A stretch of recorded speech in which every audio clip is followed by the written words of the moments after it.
Pronto. Dado o nosso claquete, partiu, tá? Deu aquela travadinha marota, né? Você já sabe, dá o grito. Sábado, 7 horas da manhã, não é possível que tem muita gente utilizando a internet por aí. Vamos falar de óptica, né? A óptica trabalha com os conceitos relacionados com a luz, perfeito? Os fenômenos luminosos. É isso que a gente vai estudar hoje. Show de bola? E acorda aí, meu filho, acorda aí, hein? Acorda aí. Nós vamos pegar os fenômenos luminosos. Essa é a nossa ideia hoje, ok? E é claro que um dos fenômenos luminosos é a propagação da luz, claro, né?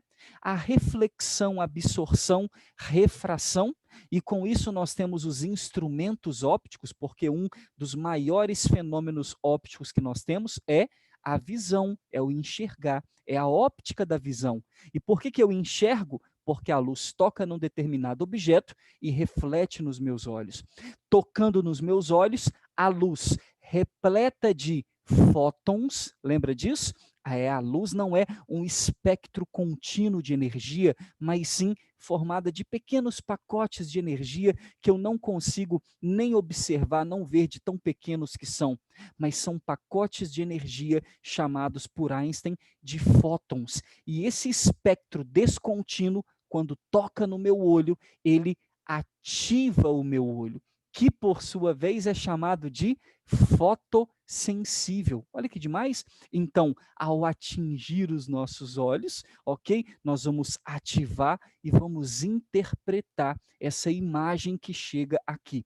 Só que mesmo para entrar dentro dos meus olhos, vai passar pelo cristalino, que comporta como uma lente que converge os raios, formando lá no fundo do meu olho, na retina, uma imagem nítida, né? Se estiver tudo certinho com o nosso olho, com o nosso globo ocular. Então, olha que interessante, né? Dentro dessa formação de imagem, nós temos instrumentos ópticos que formam as imagens. Que instrumentos são esses? Espelhos planos, espelhos esféricos, que trabalham na reflexão, e as lentes esféricas, que trabalham na refração. Reflexão é a luz bate e volta. Top. Refração é o quê? A luz toca num determinado objeto ou obstáculo transparente, homogêneo e passa. Quando a luz muda de meio de propagação, a gente diz que ela sofreu refração. Ok, meu querido? Então, dentro desses fenômenos todos, nós temos os instrumentos ópticos e a óptica da visão, que também vai nos explicar, né, um pouco sobre o mecanismo de visão, sobre os defeitos da visão, né, as falhas no olho, no globo ocular, tudo isso, perfeito? Então nós temos aqui, meu amado, né, uma gama de estudos que vai ficar muito pautada na questão da imagem, na questão da trajetória da luz, na questão do instrumento óptico. Isso tudo é a óptica geométrica, ok? Claro que vinculado à imagem nós temos a propagação retilínea da luz, o estudo das sombras, uma grande aplicação de sombras são os eclipses, ok? A outra grande aplicação são as cores dos objetos, por que que eu vejo determinada cor? Então, tudo isso está vinculado ao que nós chamamos de óptica geométrica. Perfeito, padrinho? E é isso que a gente vai discutir, que a gente vai trocar uma ideia a partir de hoje. Ok? Tá aí. Fala para mim se a tua tela abriu. Abriu aí o exercício? Sim. Demorou. Show de bola. Toda vez que essa tela estiver aberta, vou pedir para você falar comigo aqui, tá? No microfone, por favor, por conta de que eu não consigo ter acesso ao chat, ok? Toda vez que eu abro essa tela. Vamos lá? Temos uma gama de questões, show, falando sobre um monte de coisas. Aécio presente. Presente, seja bem-vindo, Aécios. Vamos nessa? Ele vem falar de um conceito, né? No dia 27 de julho aconteceu um fenômeno celeste chamado lua de sangue, considerado o eclipse lunar com maior duração já ocorrido no século 21. O fenômeno acontece devido à luz do Sol, que é refratada pela atmosfera da Terra e chega à superfície da Lua no espectro do vermelho. Top, né? Sobre o fenômeno dos eclipses, a propagação da luz e cor dos objetos, assinale a alternativa correta. Aqui a gente tem 3 observações, né? Eclipse, é o que ele está pedindo para a gente observar, propagação da luz e cor dos objetos. A primeira coisa que eu preciso que você note, a luz se propaga em linha reta, ok? No meio homogêneo, transparente, sossegado, a luz se propaga em linha reta. É onde nós estudamos. Ah, mas tem alguns assuntos, né? Alguns datados aí de que a luz pode fazer uma curva, né? Perto de um buraco negro. Moçada, perto de um buraco negro para lá, né? Nós estamos estudando a óptica clássica, né? A óptica geométrica aqui. Então vamos nos ater a esses fenômenos que estão acontecendo aqui dentro da nossa atmosfera, próximos a nós. Show de bola?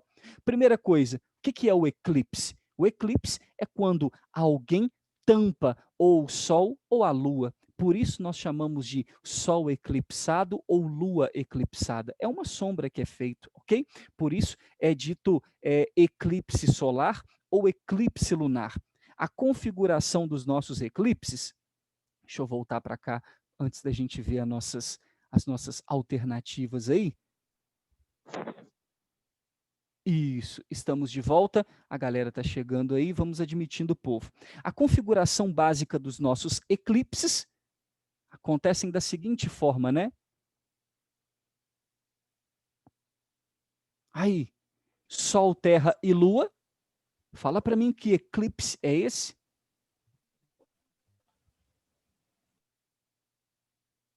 E Sol, Lua e Terra.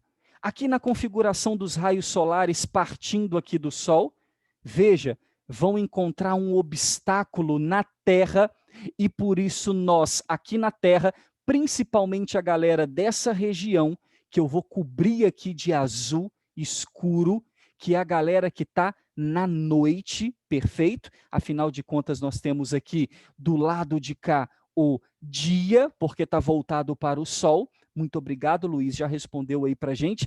E agora nós temos aqui a galera da noite que vai observar a Lua completamente tampada, como se a nossa Lua tivesse aqui, iluminada pelo Sol aqui, sossegado, só que nós da Terra vamos passar aqui, ó, vral. Na hora que nós passarmos aqui, a gente vai fazer uma sombra na Lua. Por isso é chamado eclipse lunar. Perfeito? Fizemos uma sombra na Lua. Em contrapartida, nós também temos o eclipse na Terra.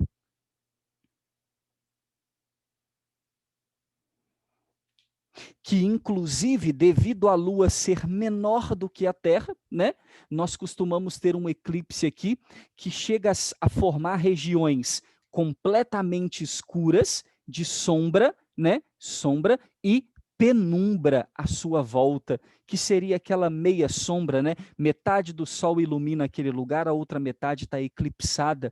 Então, para a galera que está aqui na Terra durante o dia, a Lua passou na frente e cobriu-nos o Sol.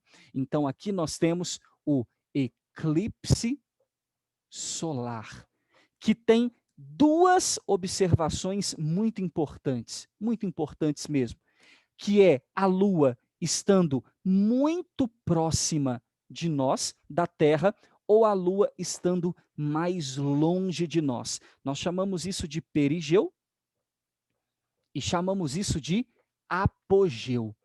Quando a Lua está longe de nós, e você pode fazer esse experimento com a sua própria mão, né? Você sabe que a sua mão aqui pertinho costuma tampar tudo, mas à medida que eu vou afastando, vai aparecendo coisas, imagens na borda. Se a Lua estiver muito longe de nós, ela não consegue cobrir o Sol inteiro, então vai ficar um anel de Sol ali do lado. Chamamos de eclipse anelar ou anular. Topzera? Então, uma das aplicações, ele é solar? É solar, mas aqui no perigeu, também conhecido como anelar ou anular, por causa do anel de Sol que fica em volta. E já quando ela está muito próximo de nós, a reflexão dos raios, ok? Da refração do vermelho próximo aqui da Terra.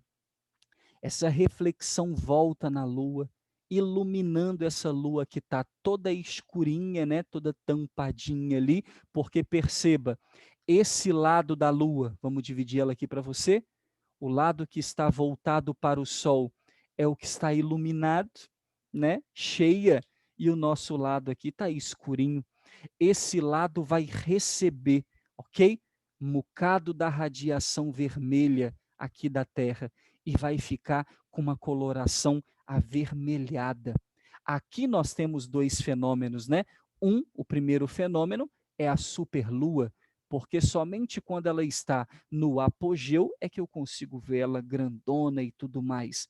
Mas dentro dessa superlua, dela está muito próxima de nós, mesmo ainda sendo nova, como pode acontecer aqui, a reflexão desses raios vermelhos tocando nela aqui forma o fenômeno que nós chamamos de lua de sangue. A lua de sangue pode acontecer grandona, muito, muito grande, ou mediana, mas de qualquer forma é assim que ela vai acontecer. Isso tudo aqui só funciona porque a luz está se propagando em linha reta. Perfeito? É isso que vai acontecer. Retornando para a nossa pergunta, ele fala, letra A, o eclipse lunar ocorre quando a Lua se encontra entre o Sol e a Terra. Lua entre o Sol e a Terra, o eclipse é solar, em perfeito alinhamento, ok? Letra B, eclipses são fenômenos que acontecem como consequência imediata do princípio de propagação retilínea da luz. E aí? Concorda comigo? Eu concordo. Se não tivesse propagação retilínea, se a luz não se propaga em linha reta, eu não teria sombra. Toca para frente, letra C. O fenômeno da interferência explica a decomposição da luz branca nas diversas cores que formam o espectro visível quando essa atravessa a atmosfera terrestre. Como é que é o nome do fenômeno, moçada? Descoberto por Isaac Newton, quando a luz muda de meio, a luz branca policromática e se separa nas suas infinitas cores. Como é que é o nome desse fenômeno? Quem lembra? Né? É refração? Acontece quando ela muda de meio, acontece na refração, mas o nome do fenômeno é qual? Isso é chato para lembrar, né? Ele é chamado de, vou deixar aqui no quadrinho para você, dispersão. Lembra? É a dispersão da luz descoberta por Isaac Newton, né, que ajudou muito a física a entender de cores e também aquele experimento lá da roda de Newton, o disco de Newton, ok? Mas é a dispersão que vai explicar o fenômeno do arco-íris. Show de bola? D. Dentre as cores visíveis, a vermelha é a que possui maior energia. Errado. Né? Dentro do espectro visível, lembra que o nosso espectro visível ele vai do vermelho ao violeta, né? As cores mais famosas são as 7, vermelho, alaranjado, amarelo, verde, azul, anil e violeta, só que é do vermelho ao violeta, onde o vermelho é o menos energético e o violeta é o mais energético. Decore, o violeta é violento, ok? Aí você nunca vai esquecer que ele é repleto de energia, que ele tem mais energia. Tanto é que depois dele vem o ultravioleta, que já não é sensível mais aos meus olhos, mas causa danos, né? É uma radiação ionizante, causa dano celular, causa queimadura barra câncer de pele e tudo mais. Letra E, no fenômeno da lua de sangue, a lua absorve apenas frequência do vermelho e reflete as demais frequências da luz solar. Engraçado que se ela absorvesse o vermelho, eu não enxergaria. O vermelho tem que tocar na superfície da Lua e refletir para a gente, justamente porque ele é o menos energético possível. Então, é aquele cara que vai ser o menos absorvido por qualquer superfície. Então, o vermelho tem que tocar lá na Lua e refletir de volta para os meus olhos, senão eu não vejo nada de vermelho, eu não vejo lua de sangue alguma. Então, letra B, moçada. Marca aí, você vai perceber aí, ó, que logo abaixo das questões, Ô, Simon, temos um gabarito aí. Show? Fala para mim, ó meu amado. no eclipse solar aí, você colocou a Lua com um lado mais escuro, sim, e um lado mais branco. Eu não entendi muito direito, não. Eu disse para você que nesse lado de cá, ok? A Lua próxima do Sol é onde ela vai estar totalmente iluminada, perfeito? E o outro lado é onde vai estar escuro, show de bola, onde vai se formar o eclipse, top? Na hora que ela passar na nossa frente do alinhamento. Só que eu estou vendo uma coisa aqui, é porque aqui em cima, por isso que gerou dúvida em você, no desenho de cima, eu coloquei o lado preenchido como lado escuro, e aqui no desenho de baixo eu inverti, entendeu? Então, para ficar mais correto, seria assim, né? Acho que talvez Eu por isso que gerou dúvida, não foi? ia Porque te perguntar isso. porque eu usei o tratamento diferente e deixei de forma diferente aqui, não pode. Então, o lado clarinho para o Sol e o escuro para o lado da Terra, perfeito? Perfeito. Deu aquele printsons aí, para depois se anexar na sua revisão. Número 2, energia solar fotovoltaica é uma das fontes de energia em franca ascensão no Brasil. Dentre os diversos componentes de um sistema solar fotovoltaico, destaca-se o painel solar. De modo simplificado, este componente é constituído por uma camada de vidro para proteção mecânica, seguida de uma camada formada por células solares e uma última camada na parte inferior também para proteção e isolamento. Sendo o vidro um material semitransparente, um raio solar que chega ao painel quando a luz toca no painel de vidro, ele precisa entrar para o painel fotovoltaico, né? As células que vão fazer essa transformação de energia solar em energia elétrica. Show de bola? Só que quando o raio toca no vidro, o que acontece com ele? Ele passa totalmente? Ele passa parcialmente? E aí, qual é a resposta correta? Letra B? Letra B. então parcialmente refletido e parcialmente refratado? Existe algum meio transparente onde a luz passa totalmente sem nenhuma absorção? Pode falar que não. Pode falar que não, ok? Não acontece. Então ele é parcialmente refletido e parcialmente refratado. Até para você ficar ligado naquele conceito de refração, né? Quando a luz toca uma superfície de separação, uma parte vai passar, top, mas a outra parte vai refletir. Esse é o desenho básico da refração. Vou mostrar ele aqui aberto para todos vocês. Se ele fosse todo transparente, se ele não fosse semi-transparente, aí ele seria totalmente refratado? Exato.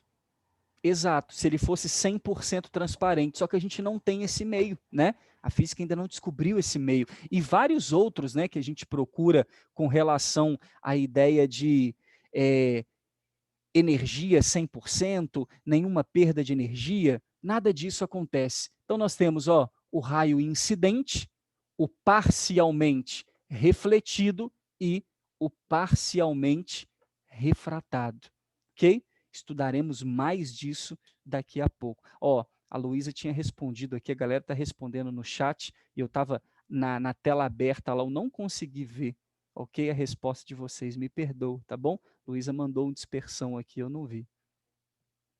Show de bola? Então temos aí raio incidente, refletido, refratado, essa é a cara da refração, tá? Falou em refração, por mais que a gente não costuma desenhar o raio refletido, foca aqui, tá bom? Show? Próxima. Simon, Fala para mim, meu amado. para ocorrer o fenômeno de reflexão, o raio refletido tem que ter o mesmo ângulo do incidente? Sempre, sempre.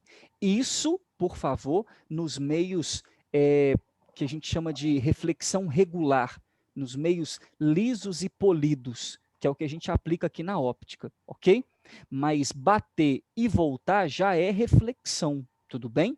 Só que tem a reflexão regular, que vai acontecer na superfície da água em repouso, do vidro, dos espelhos, que aí sim, ó, se você traçar aquela componente normal, lembra? Nós teremos o ângulo de incidência igual ao ângulo de reflexão. A única coisa que vai mudar é o ângulo de refração. A gente já vai falar sobre isso. Porém, na superfície lisa, ok? Na superfície perfeitamente polida, na superfície plana. Quando eu tenho a superfície rugosa, quem é a superfície rugosa? Eu, você, né, esse quadrinho, esse concreto, a parede, tudo que você olha e não te dá um reflexo seu. A sua imagem só acontece se houver reflexão regular, que é o que está aqui.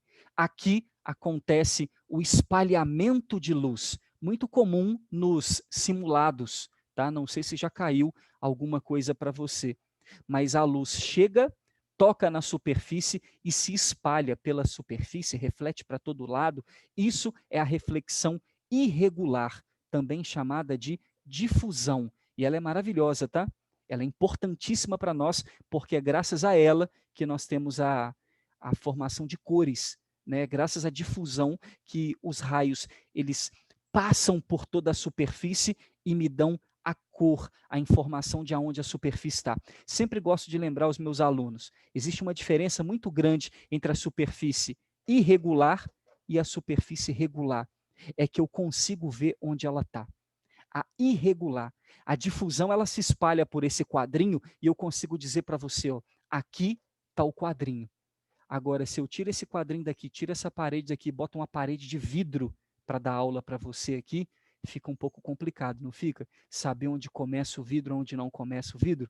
Sempre brinco com a relação aos acidentes que tem nas agências bancárias, né? Principalmente quando elas não eram obrigadas a colar adesivo naquele vidro do lado de fora, né? Agora é todo adesivado e ainda assim tem uma galera que gosta de enfiar a cara naquela porta, mas a ideia é a seguinte, se o vidro é muito grande e eu não consigo ver a borda dele, né, é difícil identificar aonde começa, aonde termina a superfície. Então, esse tipo de superfície, chamada de semi-transparente, aqui a gente já chama de transparente de uma vez, mesmo sabendo que não é 100%, esse tipo de superfície transparente vai formar uma imagem minha e eu não consigo ver aonde essa superfície começa, onde ela termina. Já a superfície irregular, eu consigo enxergar, eu tenho cores, tenho informação sobre ela. Por isso que a superfície regular não tem cor. Como o raio não espalha pela superfície, a gente vai dizer que ela é incolor, transparente. Certo, Luiz? Respondeu? Respondeu, obrigado. De nada. Então, letra B, ó, o gabarito confirmando para você, e parcialmente refletido, parcialmente, parará. E aí nós temos, né, esse início, né, que nós podemos falar sobre natureza da luz, introdução aos princípios ópticos. Né? As próximas questões agora vão vir sobre espelho. Número 3, natureza da luz. Quando se considera a extrema velocidade com que a luz com que a luz se espalha por todos os lados e que quando vem de diferentes lugares, mesmo totalmente opostos, os raios luminosos que atravessam uns aos outros sem se atrapalharem, compreende-se que quando vemos um objeto luminoso, isso não poderia ocorrer pelo transporte de uma matéria que venha do objeto até nós, como uma flecha ou bala que atravessa o ar, pois certamente isso repugna bastante a essas duas propriedades da luz, principalmente a última. Nossa, que questão interessante e difícil, né, da gente interpretar. Que é essas duas propriedades? Eu vou voltar lá no texto, né, porque eu também não captei aqui na minha interpretação, quando ele fala assim, ó, quando se considera a extrema velocidade com que a luz se espalha por todos os lados, está aqui, né, a primeira, e depois, quando vem de diferentes lugares, mesmo totalmente opostos, os raios se atravessam sem se atrapalharem. Perfeito? Então, os raios são independentes, um cruza com o outro e continua o seu caminho normalmente, sem se atrapalhar. Compreende-se que, quando vemos um objeto luminoso, isso não poderia ocorrer pelo transporte de uma matéria que venha como uma flecha, ok? Ou bala, pois certamente isso repugna bastante essas duas propriedades. Olha quem escreveu isso. Aí, o cara que está ligado na física conceitual, ele está manjando, né, das ideias. Olha quem escreveu o texto. Christian Huygens. O que o Christian Huygens fez? Ele propôs para cada um de nós a natureza ondulatória da luz. Para ele, a luz se propaga feito uma onda. E é graças a esse fenômeno ondulatório que a luz sofria algumas propriedades, ok? Que não eram explicadas por um outro comportamento que primeiro foi explicado por Isaac Newton. Para Newton, a luz era o quê? Partícula. Eu ia falar fóton, mas quem chamou de fóton foi Einstein muito tempo depois. Para Newton, a luz era uma partícula. Por isso que ele fala flechas vindo até você, balas rasgando o ar. É como se fossem partículas de luz. Para o Huygens, a luz é uma onda eletromagnética que se propaga no ar. É claro que nenhum dos dois está errado, porque onda é energia que se propaga, perfeito, ok? Já para o Newton, essa energia não era contínua, era formada por pequenos pedacinhos, pequenas balas. Só que, segundo o Huygens, numa época em que eles ainda não tinham a ideia de como a luz se propagava, balas, flechas, quando se cruzassem, ao se chocarem, elas iam interferir no movimento uma da outra. Então, esse texto, ele está contestando a outra natureza da luz, porque a defendida por Huygens é a luz é uma onda. Ele está contestando a outra natureza, que diz que a luz é uma partícula, é a chamada natureza corpuscular de Isaac Newton, ok? Então, vamos ver, né? O que ele coloca ali? Letra A, o entendimento de que a luz precisa de um meio de propagação, não é isso que ele está contestando. Letra B, o modelo ondulatório da luz, não, o Huygens ele defende isso. Letra C, o modelo corpuscular defendido por Newton, que descreve a luz como um feixe de partículas. Legal, gostei dela. Letra D, a crença na velocidade infinita da luz, nada a ver. E letra E, a ideia defendida pelos gregos de que a luz era produzida pelos olhos, também nada a ver. Amado meu, marca aí, letra C, confirma o gabarito, letra C sobre a nossa incrível natureza da luz, ok? Descoberta depois por Isaac Newton através do experimento do efeito fotoelétrico, que a luz, ela tem um comportamento dual. Ela é uma onda eletromagnética, mas ela também é partícula, ok? É uma onda formada por fótons. Show? Vamos de espelhos?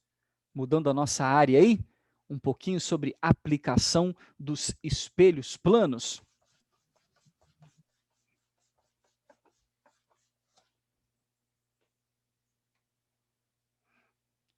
E aí, dando um fatality aqui para todos vocês, Lucas Terra tá aí? Eu tô. Muito bom dia, meu caro. Bom dia. Seja bem-vindo. Uma coisa que nós sabemos com relação ao nosso espelho plano, só o resumão, tá, moçada? Colocado aqui para você. Nosso espelho plano tem um lado refletor e ele é plano. Uau, Simon, por essa eu não esperava, ok? Colocado um objeto diante deste espelho, à mesma distância e à mesma altura, nós teremos aqui dentro o que nós chamamos de imagem.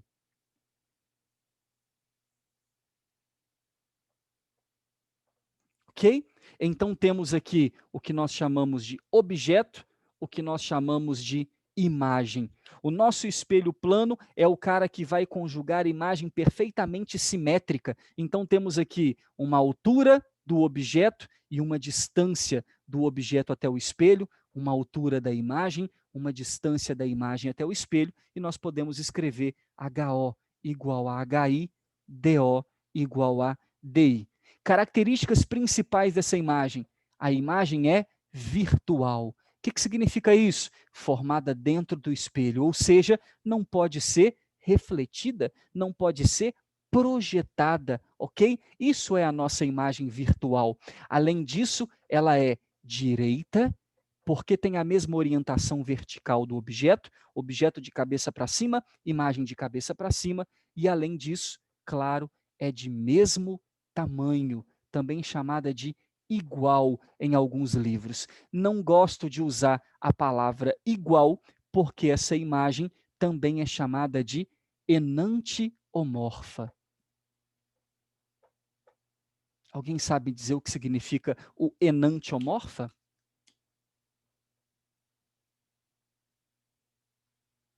O que significa esse enantiomorfa? Ah, Simon, tem a lateralidade trocada. É aquela imagem aquele objeto que eu coloco de um jeito, né, e ela revertida lateralmente. A Dani está colocando aqui o exemplo máximo que eu coloco para vocês são das letras, né? Aí, você consegue visualizar isso na sua casa praticamente todo dia. Coloca uma camisa com letreiro, vai à frente do seu espelho de banheiro, espelho plano, vai ver isso aqui acontecer.